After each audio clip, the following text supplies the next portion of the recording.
This is the function generator. It generates sine, square, and triangle waves. This is the oscilloscope measuring voltages in real time as voltage versus time. And down here is the probes. It safely connects the signals to the oscilloscope. These are the cables, and proper cables will reduce noise, which is important. And here I will demonstrate the different waveforms.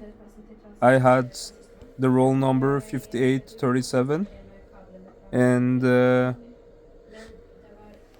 I got 29 point something in the frequency, and there I'm showing from peak to peak the measurements, and it's correct. It's showing the right ones.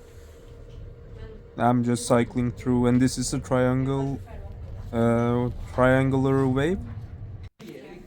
Firstly, we will increase the amplitude and see what happens. Increasing the amplitude increases the peak-to-peak voltage without changing the frequency. Next, we will see what happens when we change the frequency. First, original one, and then we will get the value times 2, and after that times 5. So increasing the frequency decreases the period, and it compresses the waveform horizontally. And it will be seen right now with the last value. You can see how compressed it gets. Next, we will see what happens when we change the DC offset. And it basically just shifts the waveform without actually changing it. Like it goes up and down.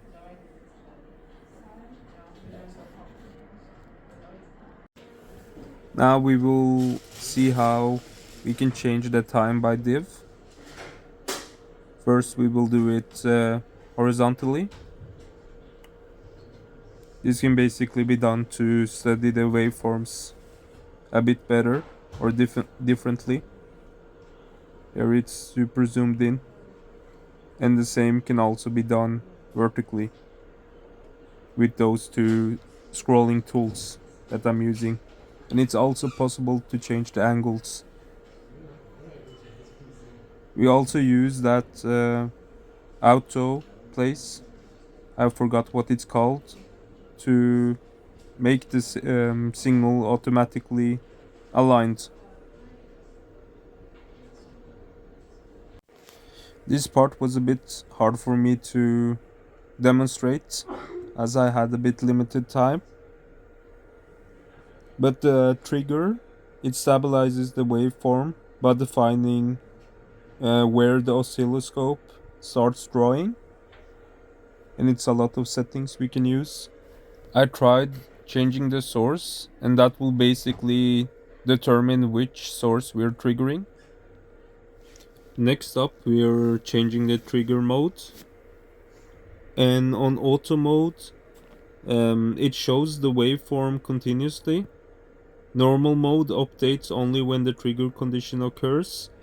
And single mode captures a single event and then stops.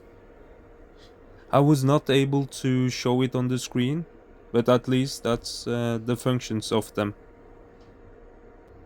Next up, we are changing the trigger edge, and this changes which part of the signal aligns with the start of the screen. And here we have a rising and falling slope. And next, we're changing the trigger level. And here the trigger level sets the voltage at which the oscilloscope starts displaying the waveform.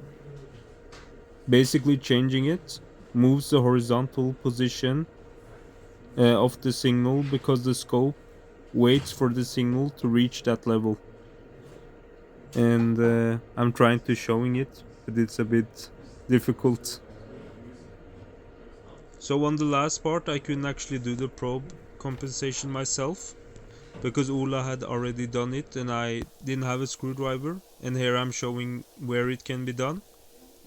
What it basically does is that it correctly reproduces the waveform without distorting it, like actually adjusting this thing. And we use a square wave because it has sharp edges and it clearly shows if the probe is over or under compensated.